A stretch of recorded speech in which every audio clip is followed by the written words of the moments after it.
कार्यक्रम में उपस्थित सभी सम्मानित गुरुजन और छात्र छात्राओं, अर्जुन कौन आपस में बोल रहे हैं? थोड़ा मुंह बंद करना भी तो सीख ली तुम लोग।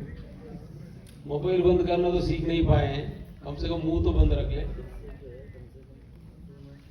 अभी बहुत सारे लतों के बारे में बात किया गया, तो मैं यहाँ भी देख रहा हूँ बहुत सारे लोग मुंह भी बंद नहीं है और मोबाइल भी बंद नहीं है, क्योंकि ये समय वर्तमान समय में जो गंभीर समस्या जो है, क्या सही है क्या गलत है, क्या करना चाहिए क्या नहीं करना चाहिए, इसको लेके बहुत बड़ा संशय है, बहुत सारा डाउट है समाज में। बच्चे आज के डेट में माँ बाप की बातें सुनने के लिए तैयार नहीं है। हालांकि हमारे महापुरुषों ने कहा कि मातृदेवो भव पितृदेवो भव। बच्चे समझते हैं कि मोबाइल में देख के हम बहुत ज्यादा समझते हैं। बहुत सारे माता पिता उतना ज्यादा मोबाइल से परिचित नहीं है, विशेष रूप से ग्रामीण क्षेत्रों में। बच्चे मोबाइल में तरह तरह की चीजें देखते रहते हैं, सुनते रहते हैं। तो ये सोचते हैं कि माता पिता तो कुछ नहीं जानते, हम सब कुछ जानते हैं। माता पिता जरूर जानते हैं कि विशेष रूप से पिताओं के पास तो पता नहीं तरह का टाइम है नहीं है। माताएं बहुत परेशान है बच्चों से लेके, इनकी खान पान बिगड़ा हुआ है, इनकी आदतें बिगड़ रही हैं। हम लोग भी अपने बचपन में भी और गुरुजन भी यहाँ पर जो बैठे हैं, ये भी अपने बचपन में जनरली 9-10 बजे तक तो सो ही जाते होंगे। आजकल तो बच्चे 12-1 बजे तक मोबाइल देखते रहते हैं, जिनके पास मोबाइल है, या टीवी देखते रहते हैं, इंटरनेट देखते रहते हैं। कुछ न कुछ नींद की बहुत बड़ी समस्या उत्पन्न हो गई है। अब मुझे नहीं पता कि जितने लोग यहाँ पर जो टीचर्स बैठे हैं बार बार मोबाइल के चक्कर में लगे रहते हैं, इनको नींद आ रही है नहीं नींद आ रही। क्योंकि लोग बोलते हैं कि जो मोबाइल की लत लगता है उसको नींद पहले गायब हो जाती है। क्योंकि ऐसी बड़ी विचित्र बात है। ये इसको बड़ी गंभीर यहाँ पे बहुत सारे यहाँ पर अध्यापक या बहुत सारे प्रिंसिपल्स ने बहुत अच्छी अच्छी बातें कहे हैं। बहुत बड़ा सभागार है, इतने सारे लोग बैठे हुए हैं यहाँ पे। केवल यहाँ पर एक बात सुन के कितना इनके दिमाग में ये पहुंचेगा और कितनी दृढ़ता के साथ ये लोग इस पर आगे बढ़ेंगे। पहले हम लोग यहाँ पे इस सभागार में 700-800 लोग बैठ के बात कर रहे हैं। आपकी बरेली की, केवल बरेली शहर की आबादी करीब 25 लाख, कितना होगा? 25 लाख है? केवल शहर की आबादी 25 लाख है और ग्रामीण क्षेत्र में मिलाएंगे तो 50 लाख हो जाएगा। हम लोग ये मुद्दा यदि नशा की बात करेंगे, ये सब जगह व्याप्त है और ये हर एक व्यक्ति को नुकसान पहुंचाएगा। इसको नशा इसलिए कहा गया है, कोई भी लत है ये आदमी का विनाश करता है। नशा नाश का कारण है। कोई भी नशा हो इसलिए उसको नशा कहा जाता है। व्यक्ति उसका गुलाम हो जाता है। हर एक इंसान ये मास्टर होना चाहिए जीवन का। ये जीवन का मास्टर होने के बजाय ये आदतों के, विशेष रूप से जब भी ये लत लगती है तो आदत बुरी मानी जाएगी, बुरी हो जाती है। जितना भी अच्छी चीज भी हो, मान लो आदमी को मीठा खाने का भी लत लग जाए, मीठा खाना बुरी नहीं है, मीठा खाने की लत लग जाएगा तो अंड मिठाई खाता रहेगा, सवेरे शाम को दोपहर जब मौका मिलेगा मिठाई खा लेगा। ये तो अपना स्वास्थ्य बिगाड़ लेगा और अपने शरीर की आकृति भी बिगाड़ लेगा, दिमाग भी उसको विकृत हो जाएगा, बहुत सारी समस्याओं में गिरफ्त में आएगा। हम लोग कह रहे हैं केवल मिठाई खाने का, जो सबसे उतना व्यापक रूप से सभी लोग खाते हैं, क्योंकि किसी की लत लग जाती है। यदि बुरी चीज की लत लग जाएगी तो फिर कहना ही क्या है, अच्छी चीज की भी लत लगने पर बुराई में तब्दील हो जाता है। इसलिए बोला है कि अति ही सर्वत्र वर्जितः। जब लत लगता है मर्यादा भूल जाता है, संयम आदमी भूल जाता है। ये क्यों होता है, इस पर बड़ी गंभीरता पूर्वक हर एक कॉलेज में चिंतन होना चाहिए। पहले होता था ये चिंतन, आज के डेट में व्यक्ति, अभी जो तमाम लोगों ने बोला है, माता पिता बच्चे सभी लोग कोई मोबाइल के साथ, कोई अपनी आदतों में उलझे हुए हैं। ये आपस में संवाद नहीं कर रहे हैं। और कॉलेज में भी आजकल पता नहीं कितनी पढ़ाई हो रही है, नहीं हो रही है। बच्चे स्कूल में आ रहे हैं पढ़ने के लिए, इंटर कॉलेज का तो मेरे ख्याल में आते ही होंगे, क्योंकि ये गूगल में इंफॉर्मेशन मिलने से लोग सोच रहे हैं कि और टीचर इससे ज्यादा क्या पढ़ाएंगे, यहाँ भी बैठे बैठे मोबाइल इसलिए देख रहे होंगे, इसमें क्या है, बहुत अच्छी बात इसमें आ रहे हैं। व्यक्ति मोबाइल में, सोशल मीडिया में 7-8 घंटे समय बिताने वाले हैं। ये क्यों बिता रहे हैं, और आखिर में 4-5 घंटे 7-8 घंटे समय बिताने के बाद आपके अंदर क्या शिक्षा आपने सीखी है, कभी मूल्यांकन ही नहीं हो रहा। आदमी ये जो उसका जो कोल्लू का बैल है, ये कोल्लू का बैल बना हुआ है। बड़े बड़े लोग कोल्लू का बैल बने हुए हैं, क्योंकि जब व्यक्ति मास्टरी भूल जाता है, गुलाम हो जाता है, दूसरों का गुलाम होना तो व्यक्ति विरोध करने लगता है, कभी कभी विरोध कर सकता है, लेकिन अपनी बुरी आदतों का गुलाम व्यक्ति ये विरोध करने के लिए कहां आएगा, दूसरा कौन आएगा। ये पूरी तरह से धीरे धीरे और फंसता जाएगा। ये कुल मिला के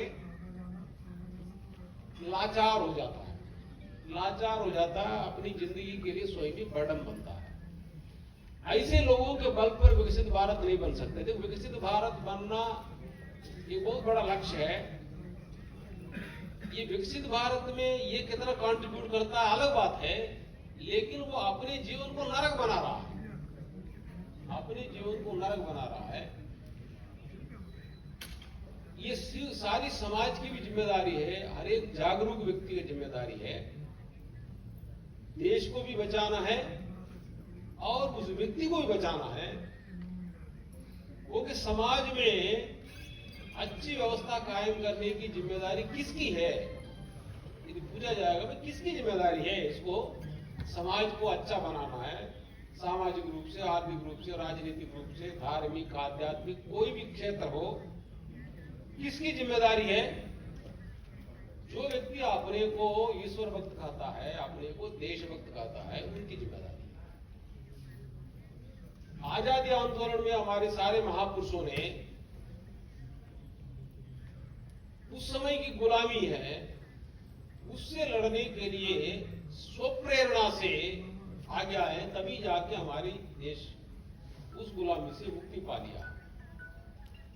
हम लोग हर बार बोलते हैं, कल भी हमारी सरदार वल्लभ भाई पटेल जो स्वतंत्र संग्राम सेनानी है और अपने भारत में आजादी के बाद उस समय की एकता में बाधा बने, बहुत सारी समस्याओं का समाधान किया। बहुत सारे प्रिंसली स्टेट्स को अपनी सूझबूझ के आधार पर, अपनी तपस्या के बल पर राष्ट्र को एकता और अखंडता प्रदान किया है। इस तरह का आजादी आंदोलन के बहुत सारे महापुरुषों ने बहुत ज्यादा त्याग तपस्या करके उस समय की बहुत कठोर लड़ाई लड़ी है, बहुत बड़ा संघर्ष किए हैं। आज हम लोगों की भी ये जिम्मेदारी है। ये सवाल बहुत सारे लोग ये पूछेंगे, ये करने से हमें क्या मिलेगा, उनको क्या मिला है, हमें क्या मिलेगा। उन लोगों ने जो संघर्ष किया आजादी का आंदोलन में, बहुत बड़ा त्याग किया। उसने अपने परिवार के बारे में भी नहीं सोचा, अपने स्वयं के कंफर्ट के बारे में नहीं सोचा, और ना ही उनकी कोई पब्लिसिटी की जरूरत है, ना कोई उनको पद मिलने वाला है। उनका ग्रेटनेस, जो व्यक्ति आजादी आंदोलन में भाग किया, उनकी संपत्ति जब्त किया गया, उनको परिवार वालों को भी प्रताड़ित किया गया है, उनको जेल में डाला गया, तरह तरह की यातनाएं दी गई। उस समय कोई न्याय की व्यवस्था भी नहीं थी, क्योंकि उस समय आप सभी लोग थोड़ा बहुत आजादी आंदोलन को ठीक से पढ़ना भी चाहिए, बच्चों से उस पर संवाद कराना चाहिए। जितनी सत्याग्रह हुए हैं, नागरिक अवज्ञा आंदोलन है, विभिन्न जगहों पे उस समय की ब्रिटिश राज्य का क्या क्या कानून रहा है, कैसे हमारी संविधान जो आने तक की उस समय की जो कॉलोनियल रूल का जो सिद्धांत है, जो रूल्स है, जो रेगुलेशंस है, जो कानून है, लोगों को परिचित कराना चाहिए। तब इनके अंदर वास्तव में देशभक्ति क्या है, राष्ट्रभक्ति क्या है, ईश्वर भक्ति क्या है, सही जीवन क्या है, बहुत सारे पहलुओं से इनका परिचित करा पाएंगे। एक और समस्या मैं बता दूं, मोबाइल की ये समस्या है। मोबाइल हो, इंटरनेट हो, इसकी यही समस्या में गूगल हो, यूट्यूब हो, आप जो देख रहे हो उसी को दिखाएगा बार बार। हमने एक डाला, वो केवल आपकी कमजोरी का शोषण करता है। लोग सोचते हैं ये गूगल ही हमारा गुरु है। अधिकांश लोग वास्तविक गुरु को भूल के, अधिकांश लोग तो टीचर भी स्वयं गूगल का चेले बने घूम रहे हैं। ये बड़ी समस्या है। ये सोचते हैं कि गूगल बाबा हमको सब बता रहा है, सिखा रहा है, हमें कहा दूसरों को क्या जरूरत है। ये गूगल में समस्या ये है, आप जो चीजें देखना चाहते हैं, जो चीजें सुनना चाहते हैं, गूगल आपका कैटेगराइज नहीं करेगा कि आपके लिए फायदेमंद है, नुकसानदायक है, आपका भला करेगा या बुरा करेगा, उनसे कोई लेना देना नहीं। आप जो देखना चाहते हैं उसी को आप देखते जाओ, रात दिन अनलिमिटेड। आप गाना सुनोगे, जिस तरह के गाना सुनोगे वही गाना बार बार आता रहेगा। जिस तरह के दृश्य देखना चाहते हो तो वो बार बार आएगा। ये व्यक्ति और फंसता जाएगा और फंसता जाएगा। केवल यही इतना ही है इनको, या आंख दर्द करने लग जाए या कान दर्द करने लग जाए, तब तक ये करता रहेगा। बस केवल इतना ही है। कोई व्यक्ति आके ठोकेगा तब भी इसको बहुत बुरा लगेगा।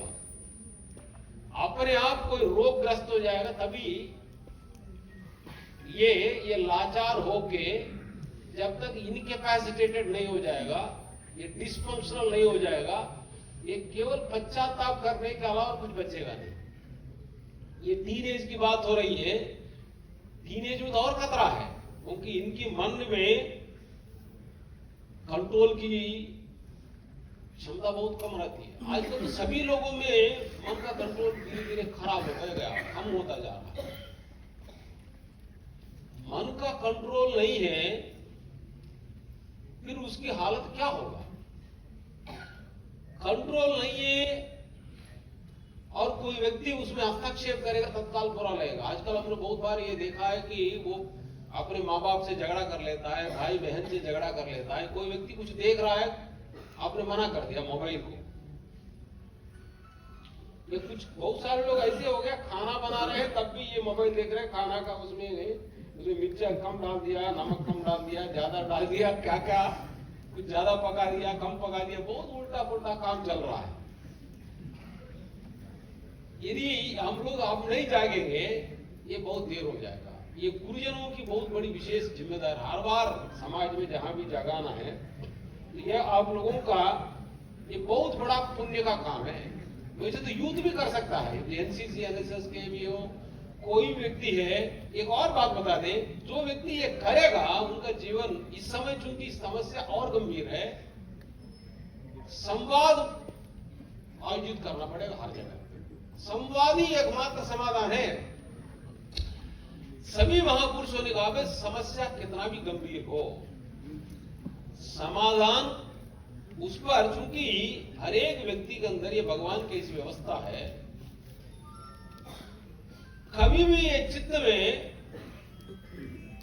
एक सकारात्मक मुक्ति जन्म ले सकता है, एक सकारात्मक रास्ते पर आदमी आगे बढ़ सकता है। उनको दृढ़ता तभी प्रदान हो सकती है जब उनके मन में कोई सत्य संकल्प हो, सही संकल्प उभरे। सही संकल्प उभरता है एक गंभीर मंथन से, चिंतन से। चिंतन, मंथन, संवाद,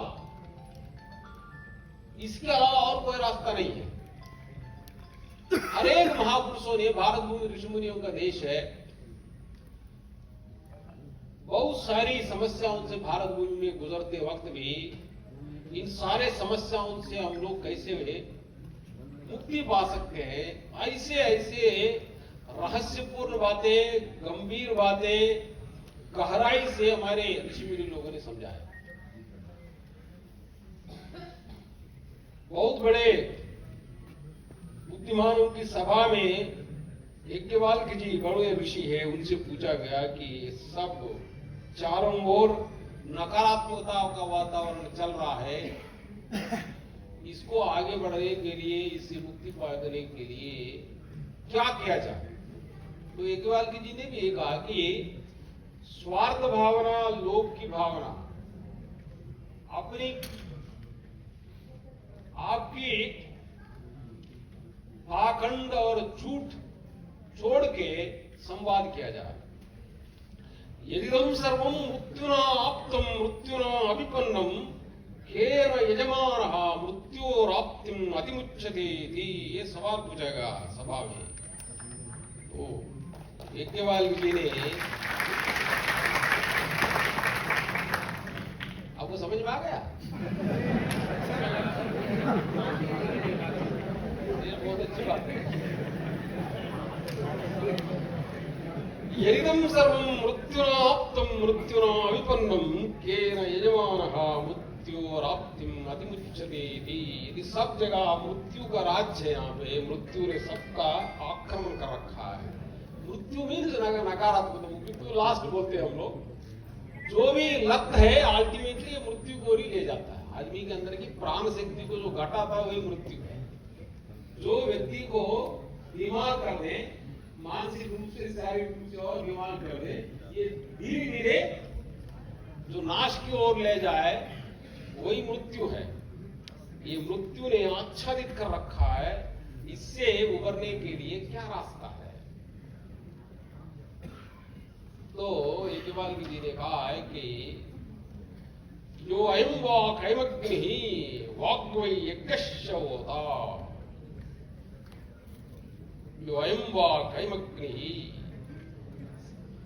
वाचा अग्निना होता, सा मुक्ति सा अतिमुक्ति अतिमुक्ति थी। ये हमारी वाक है, ये वाक अग्नि बनना चाहिए। अग्नि बड़ी पवित्रता का, हर एक गलत चीजों का भस्म करने की, इसलिए हम लोग अग्नि को अग्निमीड़े पुरोहिता, हमारी वैदिक संस्कृति में अग्निदेव को सभी देवताओं का मुख बताया गया है। सभी देवताओं को हवि पहुंचाने के लिए रास्ता है अग्निदेव। इसलिए हम लोग हर एक जगह पे जहां भी पवित्र कुछ भी हम लोग कार्यक्रम करना है, अग्नि का इस्तेमाल करते हैं। अभी हम लोग जो दीप जलाने की बात हो, अग्नि एक पवित्रता का, एक उत्कर्ष का, एक ईश्वरोन्मुख गतिविधि का परिचायक है। हम लोग अपनी स्वभाववश, अरे सुनो कौन बात कर रहा है, तो मुंह नहीं बंद कर सकता, तुम बाहर चले जाना भैया। जो व्यक्ति अपने मुंह बंद नहीं कर सकता, तुम काम क्या करोगे? अभी इसलिए टीचर भी बोल रहा है, एनसीसी में वर्दी पहने हुए हो तो डिसिप्लिन। जो व्यक्ति मुंह बंद नहीं कर सकता, कृपा करके बाहर जाए। जो नहीं बंद कर सकता वह अपना इतना लाचार हो गया, आप उसमें और कोई रास्ता नहीं बचा है। जो सुन सकता है वही बैठे, नहीं तो बाहर जाए। नहीं तो तुम भी सुन नहीं रहे हो और दूसरों को भी आप सुनाओगे, उसमें सुनने नहीं दोगे। तो ये बहुत इंपॉर्टेंट बात है। भले हम लोग थोड़ी देर के लिए बैठे हैं, जो सही चीजों को नहीं समझेगा और सही चीजों को नहीं पकड़ के आगे नहीं बढ़ेगा, उनका जीवन धीरे धीरे वो नीचे की ओर जाएगा, नीचे की ओर जाएगा, उसका जीवन बहुत बड़ा दुर्भर हो जाएगा, बड़ा कठिन होगा। अभी नहीं समझ में आ रहा होगा, अभी समझ में नहीं आता है। जैसे जैसे जिनकी भी गलत आदत, एक और बात बताते, जितने भी बुजुर्ग हो गए होंगे, जो व्यक्ति बीमारियों का शिकार हो गया है, उनको पता है कि हमने बचपन में क्या क्या गलतियां किया है, हमारे खान पान में, रहन सहन में क्या गड़बड़ियां हैं। बहुत बार दुर्भाग्य है कि अपने गलतियों से जो शिक्षा स्वयं ले लिया है, दूसरों को बताता नहीं। वो बोलेगा कि यार मैं अपनी कमजोरियां बता दूंगा तो मैं 80 का पात्र बनेंगे, मजाक का पात्र बनेंगे करके ये संकोच वैसे बताते नहीं, बताना चाहिए। यदि अपना नहीं बताएंगे तो बोलोगे अपने दोस्त के नाम पे बताइए, किसी और के नाम पे बताइए कि ये आदतें होने से ये बीमारियां उत्पन्न होंगी। ये प्रकृति का नियम है, हर एक कर्म का फल मिलता है। आपने बुरी आदत 10 साल पहले किया है, हो सकता है कि 10 साल के बाद अब रिजल्ट आना शुरू हो गया, क्योंकि हर एक कर्म बीज बनता है, वो फल देता है।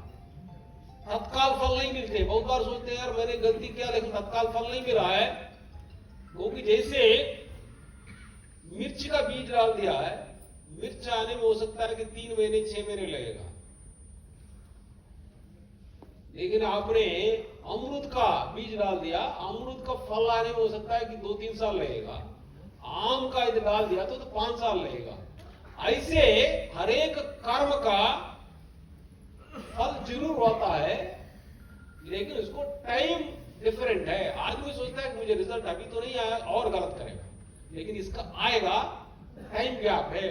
ये रहस्य व्यक्ति नहीं जानता। इसलिए ये बुजुर्गों की जिम्मेदारी है, इसको समझाना है कि भाई ये तत्काल रिजल्ट नहीं आता। बच्चे यहां पर जो बड़े बड़े लोग, आप लोग जो टीचर्स वगैरह बैठे हैं, जिंदगी में कम से कम 10 साल बड़े डिसिप्लिन लाइफ जिए होंगे। बाकी आपके दोस्त तो इधर उधर मटर गश्ती कर रहे होंगे, ठीक से पढ़ाई में रुचि नहीं लेते होंगे, क्लास बंक करते हैं।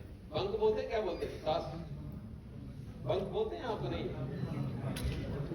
क्लास आना, क्लास में नहीं आते, क्लास टीचर पढ़ाता रहते, बाहर जो है गप्पेबाजी लगाएंगे कुछ और, वहां पे गोलगप्पे खाएंगे या मूवी देखने जाएंगे कुछ। उस समय पुराने जमाने की बात। आजकल तो बाहर ही बैठ के मोबाइल में लगा रहेगा, कुछ और करेगा। जो इनडिसिप्लिन लाइफ जिया है, अभी उनका जीवन कहीं मजदूर बन गया होगा, कहीं पे उनका लाइफ कंफर्टेबली, उनका लाइफ ज्यादा कठिनाई में होगा। क्योंकि आप लोगों ने 10 साल उस समय उनको नहीं पता चला होगा कि उस समय आप आके क्लास में बैठ रहे हो, सुन रहे हो, अपनी मेहनत कर रहे हो, डिसिप्लिन के साथ होमवर्क कर रहे हो, लेकिन आपको देख के अब तो उनको लगेगा यार मैं भी आप जैसा थोड़ा बहुत मैं मेहनत किया होता तो मेरा जीवन थोड़ा कंफर्टेबल बेहतर हो जाता। क्योंकि उस समय बचपन में पढ़ते वक्त हम 10 साल के बाद क्या होंगे पता नहीं है, लेकिन स्वभाववश या आपके माता पिता की अनुशासन हो, आप माता पिता की बातों पर श्रद्धा हो, गुरुजनों की बातों पर श्रद्धा हो, लेकिन आप सभी लोगों ने एक बहुत बड़ा डिसिप्लिन लाइफ जिया। इसी तरह का खान पान में भी जो व्यक्ति सही ढंग से खान पान करते हैं, उनका जीवन में स्वस्थ जीवन मिलता है। लेकिन जो व्यक्ति कोल्ड ड्रिंक पिएगा या कुरकुरे खाएगा, कुछ ऐसा रेगुलरली खाना नहीं खाएगा, उल्टा सीधा जो हरकतें करता है, उनका स्वास्थ्य ऑलरेडी बिगड़ गया होगा। हमारे जमाने में स्कूल लेवल पे का, इंटर लेवल पे भी कोई चश्मा पहना है, ये बड़ा रेयर दिखता है। आजकल तो लोगों की इतना खान पान बिगाड़ रखा है कि प्राइमरी स्कूल के बच्चों को भी चश्मा पहन के आना पड़ता है। ये बड़ी गंभीर मुद्दा है। ये सारे गुरुजनों को इस पर काम कर, बहुत बड़ा पुण्य का काम भी है। ये मत सोचिएगा कि भगवान कोई नाराज नहीं है हम लोगों से, क्योंकि भगवान की व्यवस्था ऐसा है, कोई भी व्यवस्था को सुधार करना चाहेगा, किसी न किसी को तपस्या करना पड़ेगा। बिना किए यहाँ पे ना स्वयं की व्यवस्था ठीक हो सकती है, ना घर की व्यवस्था ठीक हो सकती है, ना समाज की व्यवस्था ठीक हो सकती है। किसी न किसी को किसी न किसी को यहां पर हाउती देना पड़ेगा, किसी न किसी को इसको देखना पड़ेगा, समझना पड़ेगा, काम करना पड़ेगा। जो व्यक्ति इसमें सही समझ की विकसित करेगा या सही कार्य के लिए प्रेरित करेगा, लीडरशिप देगा, भगवत सत्ता उनको पुरस्कृत करता है। भगवान का काम एक ही काम है, भगवान का काम केवल एक है, केवल कर्म फल भगवान देते हैं, बाकी काम भगवान का नहीं है। व्यक्ति को कर्म करना है, व्यक्ति को कर्म करना है, सही कर्म करना है, तो वो व्यक्ति जीवन, उनका भी जीवन धन्य हो जाता है। हमारे सारे ऋषि मुनि लोगों ने ये जीवन में आनंद प्रकट करने की व्यवस्था बताई जीवन में। इसलिए हमारे सारे आजादी आंदोलन के महापुरुष यहां की समाज में बाहरी तौर पर कष्ट सहते हुए भी उस तरह की तपस्या के रास्ते पर क्यों आगे बढ़े? उनको वो रास्ता पता चला है, संघर्ष की रास्ता और समाज में श्रेष्ठता कायम करने की, न्याय की व्यवस्था को कायम रखने की, उस समय की उन विपरीत परिस्थितियों में परिवर्तन के लिए लड़ाई लड़ने से उन सबको एहसास हो गया होगा ईश्वरीय व्यवस्था। ये हमारी ऋषि मुनि लोगों का ज्ञान है। जो व्यक्ति पवित्र कार्य में धर्म की स्थापना के लिए जो कार्य करता है, ये धर्म की स्थापना का कार्य ईश्वर का है, जो ईश्वर का कार्य करता है वो ईश्वर का भक्त है। ये बाहर का हम जाके पूजा पाठ करते हैं, ये पूजा जप, ये सभी ये केवल प्रतीकात्मक है। असली कार्य ये कर्म, अपने कर्म में ईश्वरीय व्यवस्था की स्थापना का झलक होनी चाहिए, जिसके अंदर वही भक्ति है। अदरवाइज भक्ति क्या है? भगवान के साथ जुड़ा मीन्स भगवान के कार्य से जुड़ा हुआ है, भगवान के कार्य में हाथ बढ़ा रहा, वही तो भक्त है। भगवान के कार्य में हाथ बढ़ा मीन्स भगवान का कार्य, धर्म की स्थापना है। धर्म मीन्स एक अच्छी व्यवस्था, एक ऑर्डर, राइटियसनेस, ऑर्डर, हार्मनी, शांति की स्थापना है। भगवान का स्वरूप क्या है? रशिया में हो, अमेरिका हो, इंडिया, एक ही भगवान है, एक ही भगवान है, उनका एक ही धर्म है। धर्म मीन्स ऑर्डर, धर्म मीन्स हार्मनी। ये कैसे हो सकता है? धर्म मीन्स न्याय आल्सो, धर्म मीन्स सत्य भी है, ये सभी एक साथ है। इसकी स्थापना का कार्य ईश्वर का है। ईश्वर बोलते धर्म संस्थापनार्थाय संभवामि युगे युगे। युगे युगे मीन्स ये नहीं कि सत्युग में कभी आया कभी जाएगा, ये रोज है, ये रोज है। भगवान रोज प्रकट होते हैं, सबके दिलों में प्रकट होते हैं। जो सही कार्य कर रहे हैं उनको सपोर्ट करने के लिए प्रकट होते हैं, जो बुरे कार्य करते हैं उनको दंड देने के लिए। उनका प्रकट होने का मतलब है कि धर्म की व्यवस्था प्रकट होता है, धर्म की व्यवस्था प्रकट होता है। ये सब लोगों को ये सही एहसास के साथ जीना चाहिए कि भगवान की व्यवस्था सटीक चलता है। ये एहसास भी कराना बहुत जरूरी है। बहुत सारे लोगों को बाहर की चमक दमक देख के ये बात समझ नहीं पाते कि हम गलत काम करने पर हम दंडित होंगे, सही कार्य करने पर ये पुरस्कृत होंगे। जो जैसे कर्म करई सो तत्फल चाखा, पहले हम लोग पढ़ते हैं, ये इनको इतनी आसानी से समझ में नहीं आता है। हालांकि बहुत थोड़ा पेन लेके एक्सप्लेन किया जा सकता है, ये गुरुजनों का काम है। अदरवाइज टीचर अच्छा टीचर नहीं बनेगा, डॉक्टर अच्छा डॉक्टर नहीं बनेगा, इंजीनियर अच्छा इंजीनियर नहीं बनेगा। जब तक ये धर्म की सत्ता के साथ नहीं जुड़ता है, ये केवल बाहरी तौर पर बड़े होने से ये समाज के उपयोग नहीं बनता। इसलिए टीचर क्लास में नहीं पढ़ा रहा है, डॉक्टर, मैं ये नहीं कहूं सभी लोग नहीं पढ़ा रहे, जो नहीं पढ़ा रहा है, पढ़ाना आता है तभी नहीं पढ़ा रहा है। डॉक्टर इलाज करना आता है, इलाज नहीं कर रहा है, हॉस्पिटल में नहीं जा रहा है, स्कूल में नहीं जा रहा है। ये ये हमारे ऑफिस में काम करने वाला अधिकारी अपना काम ढंग से नहीं कर रहा, हर एक का, सभी लोग, क्योंकि जब तक वो ईश्वरीय व्यवस्था के साथ नहीं जुड़ेगा, अपने काम के माध्यम से समाज की सेवा नहीं करता है। धर्म मीन सेवा है, घर की सेवा करेगा, समाज की सेवा करेगा, जहां भी रहता वहां सेवा करेगा, अपना थोड़ा योगदान देगा, यही आहुति है। इतनी बड़ी ये सारी प्रकृति एक करता है, ये सारी प्रकृति में, ये सारी प्रकृति बेहतरी के लिए एक दूसरे का सहयोग करता है। एक दूसरे का सहयोग करना और एक दूसरे को मजबूती प्रदान करना, इसलिए ये सारी प्रपंच, सारा ब्रह्मांड लाखों वर्षों से चल रहा है, लाखों वर्षों से, क्योंकि हर एक यहां पर एलिमेंट अपनी स्वभाव के अनुसार सहज रूप से एक दूसरे को सहयोग करता है। हम आप लोग तो बच्चों को सिखाते रहते हैं, पेड़ अपने फल स्वयं नहीं बकता है, स्वयं नहीं खाता है, नदी अपनी पानी स्वयं नहीं पीता, आप सब लोग समझाते रहते हैं। ये दूसरों का हित करने के लिए ये सारा प्रवृत्त है।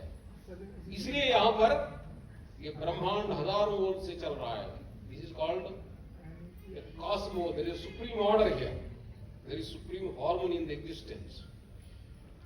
बाकी सभी लोग ये धर्म का पालन करते हैं, लेकिन स्वतंत्र केवल ये भगवान ने इंसानों को दिया, मानव को दिया है। मानव को ये इसलिए विशेष क्रिएशन है, ह्यूमन बीइंग्स। ये बड़े भाग मानुष तना पावा, ये बड़े भाग्य से ये मिलता है, क्योंकि यहां पर इनको साधना करना है। ये गिरने की भी स्वतंत्रता है, केवल स्वतंत्रता इनको दिया है, गिरने की भी स्वतंत्रता, उठने का भी इनको स्वतंत्रता है। इसलिए यहां पर गुरुजनों की बहुत बड़ी भूमिका है। इसलिए गुरुजन ये भगवान के सबसे ज्यादा नजदीक है, यदि ठीक से अपनी भूमिका निभाए, क्योंकि ईश्वरीय व्यवस्था को ठीक से समझना है, बाहर की व्यवस्था को भी ठीक से समझना है। समझना भी और समझाना, ये तो काम है, ग्रेट काम। और दूसरा काम क्या है? स्वयं ठीक से समझना, बाहर की व्यवस्था, भीतर की व्यवस्था। जितने लोग यहां पर बैठे हुए हैं, इस पर बड़ी गंभीरता पूर्वक चिंतन करके आप लोग ये काम करेंगे, आप सभी लोगों का जीवन भी बड़ा सार्थक होगा, तभी हमारा विकसित भारत बन सकता है। ये पूरा सृष्टि चक्र, ईश्वरीय व्यवस्था जो चलता है, इसका अनुसरण नहीं करता है, उनका जीवन वेस्ट चलता है। मयात्यक्षेर प्रकृति ही श्वेते सचराचरम हेतुराणीर कौन्तेय जगत विपरिवर्तते। यहां पे ये सारी प्रकृति ईश्वरीय सत्ता के साथ रेगुलरली चलता रहता है। जीव की जिम्मेदारी है कि इसको समझ के इसमें सकारात्मक योगदान दे। एवं प्रवर्त्यतं चक्रम न अनुवर्तयति अगायु इंद्रियारामः मोगम पार्थ सजीवति। इस तरह के सृष्टि चक्र चलता रहता है। ये सृष्टि चक्र में जो सहज सहयोग नहीं करता है, सहज सहयोग वही कर सकता है, इस व्यवस्था को समझ के अपना काम ठीक करना है। अपना टीचर अपना काम ठीक करे, डॉक्टर अपना ठीक करें, अधिकारी अपना काम ठीक करें। यहां पर सभी लोगों के लिए बहुत कंफर्टेबल महसूस करेंगे। तो यहां पर किसी लोगों ने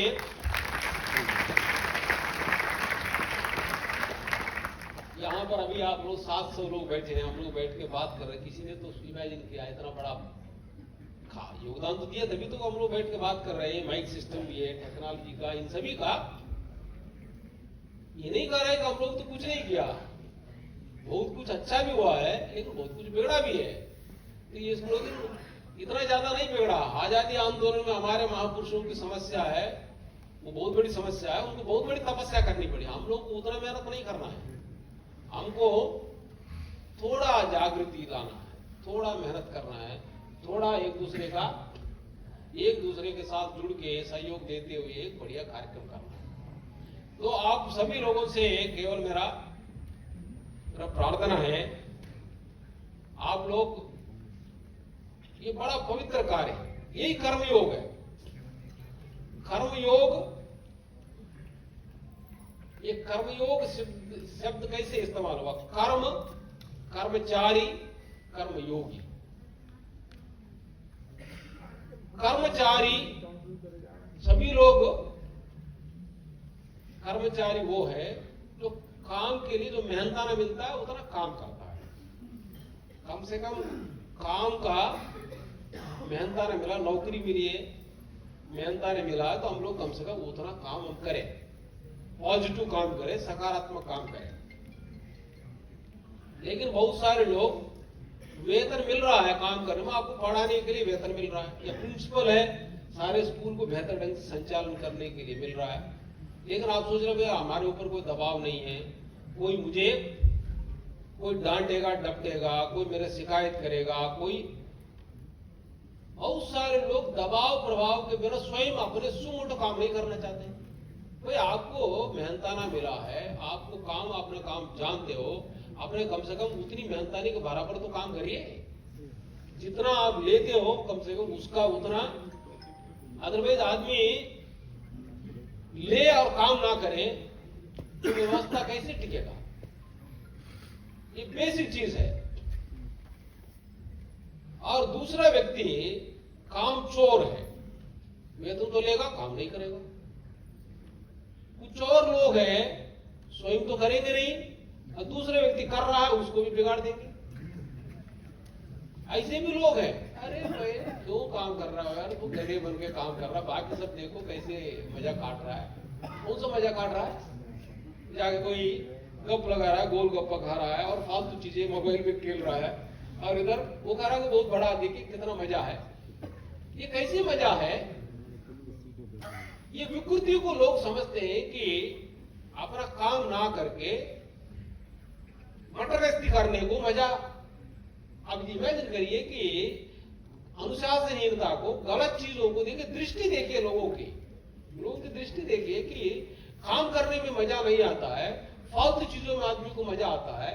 ये परिभाषा, ये बहुत डेंजरस परिभाषा है। वो कोई व्यक्ति इसको विचार नहीं करता, उससे कैसे भला होगा? ना तुम्हारा भला होगा ना दूसरों को भला होगा। ये कर्म चोरी नहीं है, वो दुष्कर्मी है। जो व्यक्ति स्वयं नहीं करता और दूसरे करने वालों को और बिगाड़ देता है, ये दुष्प्रवृत्ति है, दुष्कर्मी है, कुकर्मी है। ये कुकर्मी है, ये कुकर्मी समझ लेते हैं लोग। एक तो कुकर्मी है, एक कर्मचोर है, एक कर्मचारी है, एक कर्मयोगी है। कर्मयोगी वो है, वो मेहनता में मिल रहा है, वो तो अपने आप में उसकी अपनी गति है, लेकिन ये उसके बारे में नहीं सोचेगा। ये सोचेगा मेरी क्या सामर्थ्य है, मेरी कितनी, मेरा अवसर है, मेरा अपॉर्चुनिटी है, कितना मैक्सिमम मैं कंट्रीब्यूशन दे सकता हूं। उनका सारा फोकस, टीचर है तो ठीक से तैयारी करके जाएगा, बच्चों को कैसे बेहतर ढंग से समझा दिया जाए, और बहुत सारे इस तरह की सामाजिक गतिविधियों में प्रतिभाग करेगा। लोगों को नशा से मुक्ति दिलाने की बात हो, मोबाइल से मुक्ति दिलाने की बात हो, खान पान ठीक करने की बात हो, डिसिप्लिन लाने की बात हो, सफाई स्वच्छता की, हर चीज में जुटा रहेगा। ऐसे भी बहुत सारे कर्मयोगी लोग। डॉक्टर है, केवल हॉस्पिटल ही नहीं, गांव में भी चला जाएगा, वहां पे बीमार क्यों हो रहे गांव में? वहां पानी की क्वालिटी खराब है, लोगों का वहां पर खान पान खराब है, वहां पर किस कारण से उस गांव से ज्यादा लोग बीमार हो क्या आ रहे हैं? वहां पानी की क्या क्वालिटी खराब है, क्या क्या उसमें गड़बड़ी है? ये मूल में भी जाएगा, आगे भी सोचेगा, पीछे भी सोचेगा। ये कर्मयोगी है। एक और बात, कर्मचारी जब तक ईश्वरीय सत्ता के साथ नहीं जुड़ेगा, देशभक्ति की सत्ता के साथ नहीं जुड़ेगा, कर्मचारी रह नहीं पाता है। उनके आधार नहीं है, नीचे गिरेगा। कोई भी वस्तु कहीं पे भी किसी पे टिका है, कोई आधार चाहिए। आधार नहीं होगा, नीचे गिरता गिरता लुढ़कते आएगा। बोलते ना कि जब पत्थर को कहीं पे हिला देंगे, वो नीचे फिर जहां पर स्थान है वही आगे गिरेगा। कर्मचारी कर्मचारी में नहीं होगा, कर्मचारी से कर्मचोर बनेगा, कर्मचोर से कुकर्मी बनेगा। ये जब ईश्वरी सत्ता के साथ जुड़ता है, देशभक्ति राष्ट्रभक्ति के साथ जुड़ता है, कोई भी व्यक्ति है, इंजीनियर और अच्छा इंजीनियर बनेगा, और अच्छा इंजीनियर बनेगा, और अच्छा इंजीनियर बनेगा, ये उत्कर्ष की ओर है। टीचर और अच्छा टीचर बनेगा, और अच्छा टीचर बनेगा, और ठीक से पढ़ेगा और पढ़ाएगा, दूसरों को भी प्रेरणा देगा, नई नई चीजें, क्रिएटिविटी लाएगा, अपनी सृजनात्मकता बढ़ाएगा, अपनी जीवन शक्ति बढ़ाएगा, दूसरों को जीवन शक्ति को भी उभारेगा। ये ऐसे लोगों की जरूरत है, तभी विकसित भारत बनेगा।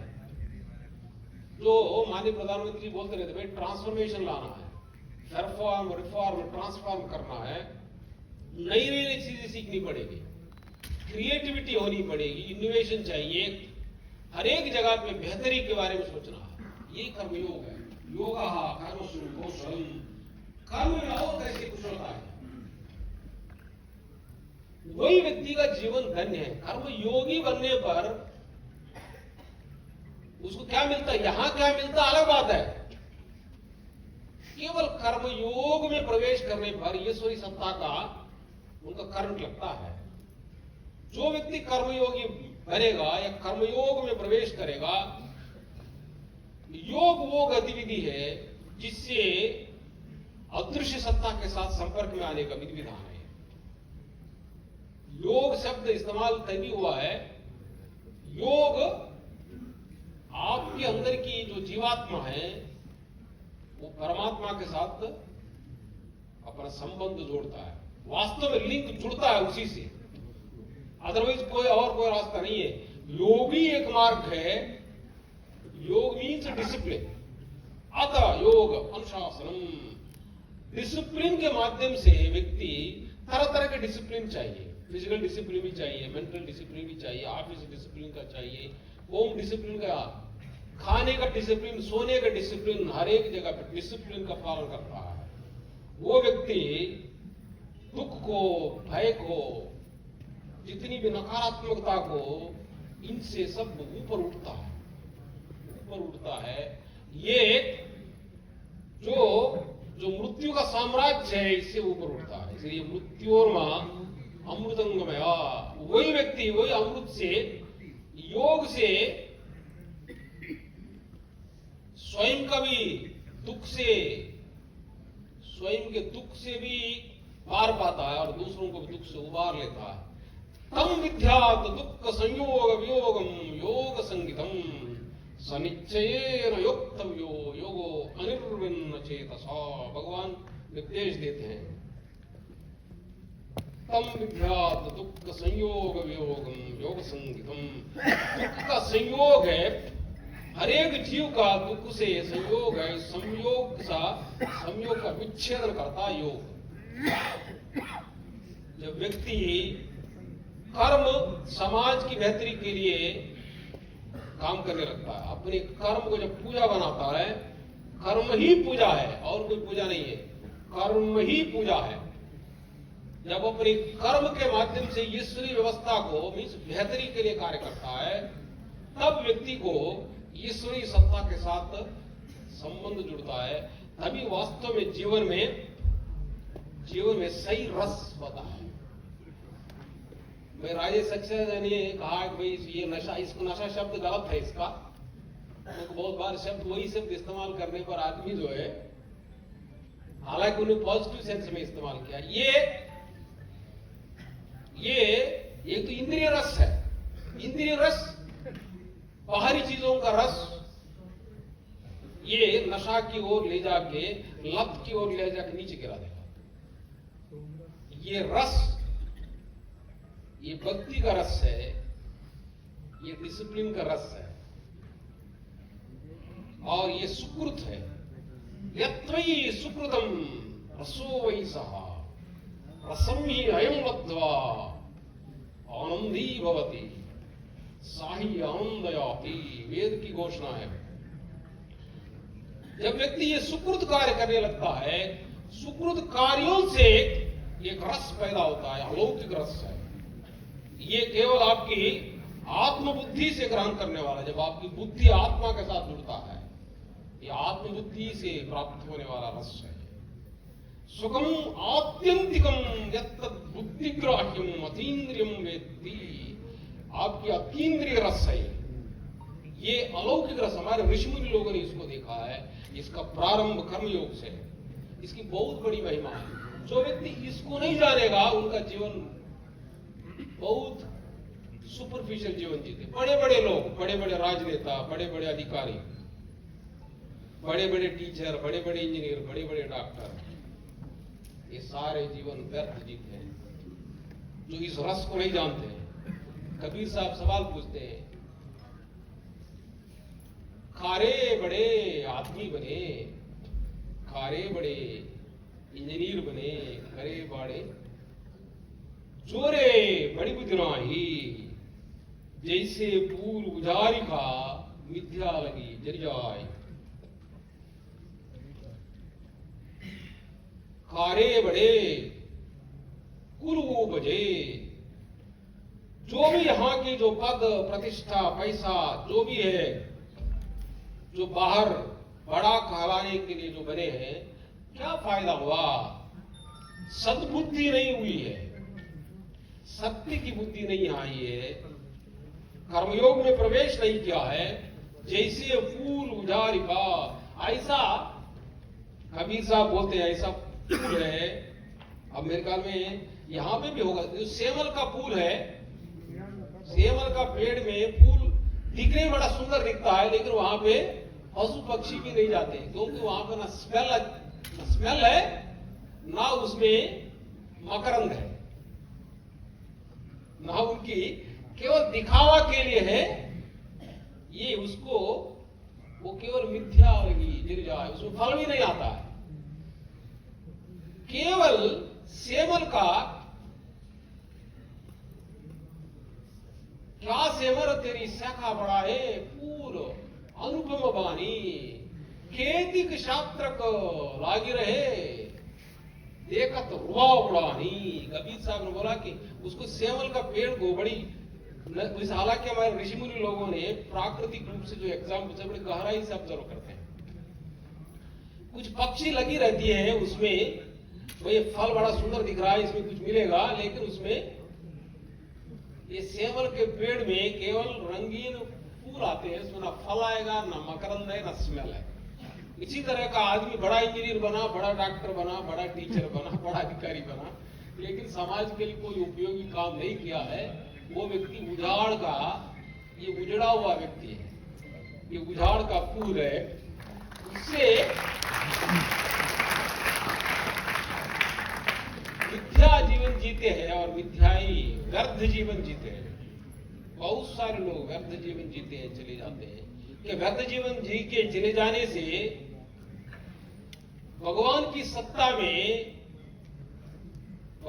सत्ता में जो व्यक्ति ऐसा अपने केवल व्यर्थ ही नहीं, अपना स्वार्थ लोभ से दूसरों को भी प्रताड़ना करेगा। बड़े बड़े अधिकारी, बड़े बड़े व्यापारी, बड़े बड़े नेता, जो व्यक्ति धर्म का पालन नहीं करते हैं, भले ही उनके पूर्व जन्म सुकृत से इस बार का जीवन अच्छा मिला है, लेकिन वो नरक की ओर जा रहा है। मान लें कि आज हमारी स्वास्थ्य ठीक है, क्योंकि हमारी डिसिप्लिन ठीक है, तो पूर्व का डिसिप्लिन ठीक है, लेकिन आज हम डिसिप्लिन को तोड़ना शुरू कर देंगे, मन और शरीर खराब होने बहुत टाइम नहीं लगेगा। आप भले स्वस्थ होंगे, आज अपनी खान पान बिगाड़ दिया, डिसिप्लिन बिगाड़ दिया, तो 1 साल के बाद आपका स्वास्थ्य का क्या हाल होगा? जो व्यक्ति समाज के साथ खिलवाड़ करता है, ईश्वरी व्यवस्था के साथ खिलवाड़ करता है, बहुत मुसीबत से मरते हैं। हमने बड़े बड़े अधिकारी, बड़े बड़े व्यापारी, बड़े बड़े नेता को देखते हैं। आप लोग भी जाओ तो रिसर्च करिए, बाहर की चमक दमक में अंदर की बात नहीं पता चलता है। जो व्यक्ति समाज के साथ धोखा देता है, छल कपट करता है, उन सबका अंदर की व्यवस्था बिगड़ी हुई है। सबका खून और बीपी 300 में दौड़ रहा है।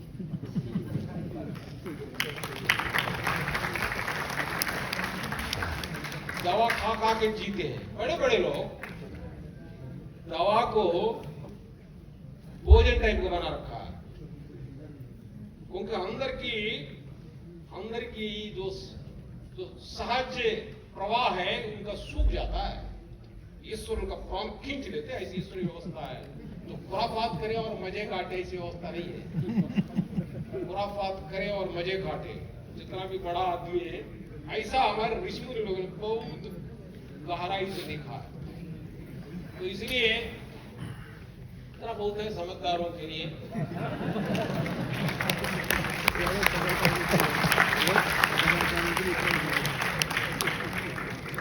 आप लोग स्टूडेंट हो, ये टीचर हो, ये बड़ी कर्मयोग का क्लास है। आप सभी लोग बड़े, ये भारत में ऋषि मुनियों का देश है, आप बड़े सौभाग्यशाली है। मैं आपसे प्रार्थना करता हूं कि आप कुछ भी शास्त्र पढ़िए, रामचरितमानस पढ़िए, किसी महापुरुष को पढ़िए, कबीर साहब को पढ़िए, ठीक से पढ़िए। बहुत बार व्यक्ति ठीक से पढ़ता नहीं है, ठीक से पढ़ता नहीं है, जो ठीक से नहीं जानता है अपनी आके उल्टा सीधा बकवास करने लगते हैं। कोई भी धर्म कदा आदमी को प्रेम सिखाना चाहिए, एकता की ओर ले जाना चाहिए, लोगों में सद्भाव बढ़ाना चाहिए। लेकिन बहुत सारे लोग स्वार्थ, लोभ का, क्योंकि हर एक चीज बिगड़ी है, हर एक क्षेत्र बिगड़ा है। जो व्यक्ति देशभक्ति, ईश्वर भक्ति अपने दिल में रखता है, हर एक चीज को वॉच करना पड़ता है, क्योंकि यहां व्यवस्थाएं बिगड़ी है। कोई भी व्यक्ति लोगों के बीच में जाति पाति किसी खुराफात के नाम पे लोगों के अंदर भेदभाव पैदा करेगा, ये समझ लेना कि ये व्यक्ति ये बिगड़ा हुआ है, ये व्यक्ति विकृत है। भले ही अपने का कितना भी लंबा चौड़ा नाम बता दे अपना, क्योंकि धोखा देने वाले तरह तरह का रूप बना के आते हैं। गुटखा के ऊपर भी सरस्वती गुटखा डाल रखा है, गुटखा को गणेश गुटखा कर दिया है। और इस गुटखा के अंदर पहले थोड़ा नशा देने के लिए कत्था वत्ता, जो पेड़ का जो है, या तो छाल का पाउडर है कुछ है, उसको खत्ता पेड़ है, यहाँ होगा बरेली में भी। भले वो नशा देता है, सहज रूप से इतना बड़ा नुकसान नहीं करेगा, लेकिन इनको नशा देने के लिए लोगों ने ऐसा केमिकल्स आए हैं जो चमड़े उद्योग में चमड़े को साफ करने के लिए जो केमिकल इस्तेमाल करता है, चमड़े का साफ करने के बाद चमड़े सहित उसको गुटखा में पैक कर दे रहे हैं। पहले हो सकता है कि आप उसको खत्ता खाएंगे तो हो सकता है कैंसर वैंसर नहीं होगा, सहज रूप से वो पेड़ का चलका है, वो इतना बड़ा नुकसान नहीं करेगा। महुआ पेड़ का फल खाने में भी नशा आता है, उतना नुकसान नहीं करेगा। लेकिन व्यक्ति को केमिकल्स मिला के, स्पिरिट मिला के, ऊपर से पैकिंग अच्छा कर दिया, अंदर सारा गंदगी भर रहे हैं, कितना बड़ा नुकसान होगा, कितना बड़ा नुकसान होगा, इमेजिन नहीं कर सकते हैं। वो करने वाला भी बहुत बड़ा पापी है। वो सारा व्यापार में जो भी जुड़ा रहता है, वो कि कितने अनहोनी मिठाइयों में भी पता नहीं क्या क्या कर रहे हैं, लेकिन इसमें तो हद कर दिया लोगों ने। लेकिन लोगों को जागरूक करना पड़ेगा, नहीं तो ये कितना कैंसर पेशेंट बढ़ रहे हैं। ये बहुत बड़ी गंभीर समस्या है। ये बहुत बड़ा पुण्य के, आप सभी लोग जिनको सही जागरूकता लाएंगे, आपका पुण्य का कोई सीमा नहीं है। क्योंकि जीव में जहां भी होगा, जहां भी प्राण है, ईश्वरी सत्ता है। हर एक प्राणी की वो सुख प्रदान करने के लिए सही ज्ञान, सही समझ विकसित करने के लिए काम करेंगे, सही प्रेरणा देकर सही रास्ते पर चलाएंगे, उससे बड़ा पुण्य क्या हो सकता है। वही ईश्वर के लिए सबसे बड़ा, सबसे ज्यादा ईश्वर का प्रेमी है। न च तस्मात् मनुष्येषु कच्चित् प्रियकृत्तमः कविता न च मे तस्मात् अन्यो प्रियतरो भुवि। भगवान बोलते हैं कि ऐसे सही ज्ञान बताने वालों से ज्यादा मेरा प्रिय कोई नहीं है, उससे ज्यादा प्रिय कार्य भी नहीं है।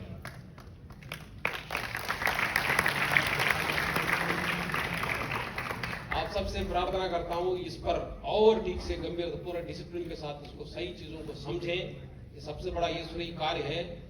इस अमृत काल में विकसित भारत बनाने की बहुत बड़ा पराक्रम चल रहा है। इन सब में हम सब लोगों को अपनी अपनी आहुति देनी पड़ेगी। ये बड़ी संजीदगी के साथ, बड़ी गंभीरता के साथ, बड़ी गहराई के साथ काम करना पड़ेगा। हर एक व्यक्ति को अच्छाई के लिए कहीं पे लीडरशिप दे दे, कहीं फॉलो बने, कहीं सहयोग बने। मेरे पास सुनने वाले कितने लोग मनोयोग से अनुशासन के साथ इस कर्मयोग से जुड़ते हुए अपने जीवन को सार्थक बनाना चाहते हैं, अपने भारत को महान बनाना चाहते हैं। कौन कौन लोग तैयार है पूरे मनोयोग से हाथ उठाए। सबको बहुत बहुत बहुत बहुत धन्यवाद।